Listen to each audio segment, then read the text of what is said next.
ఓం శ్రీ గురుభ్యో నమ. శ్రీ మహాగణాధిపతయ నమ. శ్రీమాత్రే నమ. కర్కటే పూర్వఫల్గుణ్యాం తులసీకాననోద్భవాం పాండ్యే విశ్వంభరాం గోదాం వందే శ్రీరంగనాయకీం. నీళాతుంగస్తనగిరితటీ సుప్తముద్బోధ్య కృష్ణం పారార్ధ్యం స్వం శృతిశతశిరసిద్ధమధ్యాపయంతి స్వోచ్ఛిష్టాయాం సృజినిగళితం యా బలాత్కృత్య భుంక్తే గోదా తస్యై నమ ఇదమిదం భూయ ఏవాస్తు భూయః. శ్రీ భూనీలా సమేత గోదారంగనాథ స్వామినే నమః.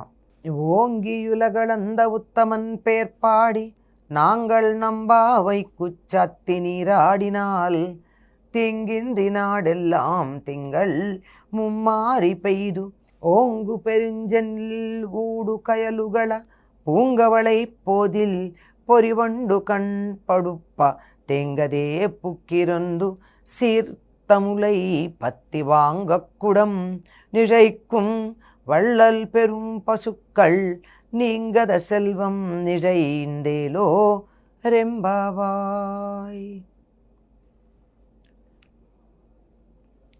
గోదాదేవి మూడవ నాటి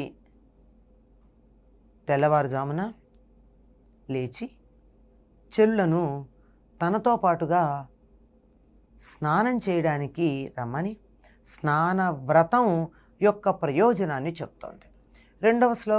రెండవ పాసురంలో నియమాలు చెప్పింది. అది లోకమంతా మెచ్చుకుంటుందండి. ఈ నియమాలు పాటించటం వల్ల మాత్రమే మెచ్చుకుంటుందా లోకం? కాదు. వీరు చేసేటటువంటి వ్రతం యొక్క ఫలాన్ని చూసి లోకం మెచ్చుకుంటుంది. ఏం చెప్తోంది ఈ మూడవ పాసురంలో? బలిచక్రవర్తి ఇచ్చినటువంటి దానాన్ని తీసుకుని ఆకాశం దాకా పెరిగి మూడు లోకాలని తన పాదాలతో కొలిచిన పురుషోత్తముడైనటువంటి త్రివిక్రముడి యొక్క దివ్యనామాలని మేం గానం చేసి మే వ్రతం అనేటటువంటి పేరుతో స్నానం చేయగానే ఏం జరుగుతుందో తెలుసా? అంటే త్రివిక్రముడైనటువంటి అంటే వామనావతారాన్ని ఇక్కడ గుర్తు చేయడం జరుగుతోంది. ఈ వామనావతారంగా ఆవిర్భవించి త్రివిక్రముడై విజృంభించి ఏం చేశాడైనా? ముందర చిన్నవాడుగా ఒదిగున్నాడు, ఆ తర్వాత పెద్దవాడుగా ఎదిగాడు. ఎదిగి ఆకాశం దాకా పెరిగి మూడు లోకాలని ఆక్రమించినటువంటి ఆయన్ని మేము కీర్తిస్తున్నాం. ఆయన కీర్తించి స్నానం చేస్తున్నాం, ఆయన పేరు మీద స్నానం చేస్తున్నాం. చేస్తే ఏం జరుగుతుంది అంటే 3 వానలు పడి ఈతి బాధలు లేకుండా లోకమంతా సుఖంగా ఉంటుంది. మేము ఇక్కడ స్నానం చేసిన దానికి ఫలితంగా 3 నెలల పాటు వానలు పడి, అంటే వర్షాకాలం 3 నెలలు చక్కగా వానలు పడి లోకమంతా సుఖంగా ఉంటుంది. దీనికి కొంతమంది 3 వానలంటే నెలకి 3 వానలు అంటారు. నెలకు 3 వానలు పడితే ఎట్లాగుంటాయండి? శీతాకాలంలో కూడా వానలు పడితే ఎట్లా? పంట పొలం మీద కోతకొచ్చినప్పుడు వానలు పడితే ఎట్లా? కాదు. 3 నెలలు బాగా వానలు పడాలి, మిగిలిన నెలలంతా కాకుండా. అలా వానలు పడి ఎప్పుడైతే వానలు బాగా పడ్డాయో పంటలు బాగా పండుతాయి, నీళ్ళకి కొరత ఉండదు. తాగే నీళ్ళకు కానీ సాగునీళ్ళకు కానీ కొరత లేకుండా ఉంటుంది వానలు పడితే. అట్లా ఉండి ప్రజలందరూ సుఖంగా ఉండాలి. మేము స్నానం చేస్తే దాని యొక్క ఫలితంగా ప్రజలు సుఖంగా ఉండాలి. అప్పుడు ఏం జరుగుతుంది? వాన పడంగానే వరి చేలు ఆకాశం అంత ఎత్తు పెరుగుతాయి.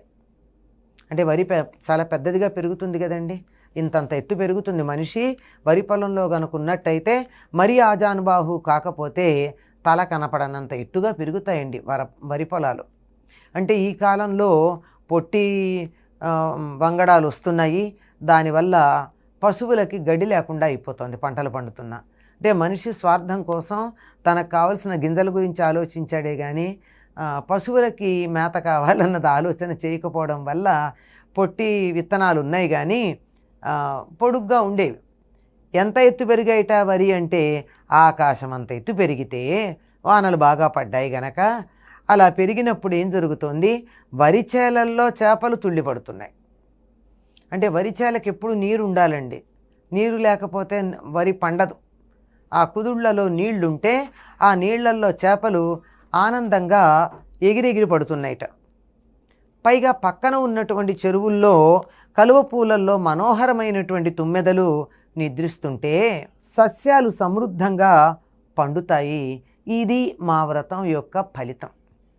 అంటే మేము వ్రతం చేసినందుకు వానలు బాగా పడాలి, పంటలు బాగా పండాలి, వరి చేలల్లో ఎంత నీరుండాలంటే చేపలు తుళ్ళిపడుతూ ఉండాలి, పక్కనున్న చెరువుల నిండా నీళ్లుండి దాంట్లో కలువ పూలు ఉండాలి, ఆ కలువ పూలల్లో తుమ్మెదలు వచ్చి చక్కగా విశ్రాంతి తీసుకుంటూ ఉండాలి. ఎందుకని కలువ పూల గురించి చెప్పడం? రాత్రిపూట విచ్చుకుని ఉంటాయి, అవి పడుకున్నంత మాత్రాన పూలు వాడిపోతే కదా ఇబ్బంది పడేది. పూలు వాడిపోతే తుమ్మెద పూలల్లో ఉండిపోతుంది. కానీ రాత్రిపూట పడుకోవడానికి కలువ పూలు సుఖం. ఎందుకంటే ఇవి విచ్చుకునే ఉంటాయి కనుక హాయిగా పూదేన తాగి మత్తిల్లి అందులోనే పడుకుంటూ ఉంటాయి. పంటలు బాగా పండుతాయి. ఇంత బాగా పంటలు పండితే గడ్డి అంత పెరిగింది కదా వరి పొలాల్లో, వరిగడ్డి, అవి తిని ఆవులు బాగా బలంగా ఉండాలి.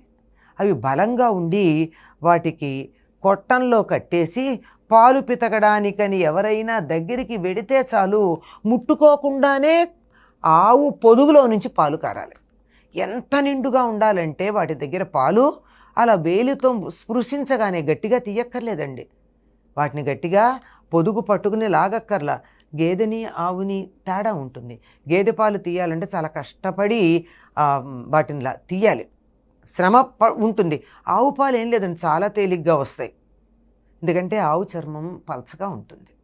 అది మనకి పాలు ఇవ్వాలనే ఒక కోరికతో ఉంటుంది. అందువల్ల వీళ్ళ మాత్రం శ్రమ కూడా పడక్కర్లేదట.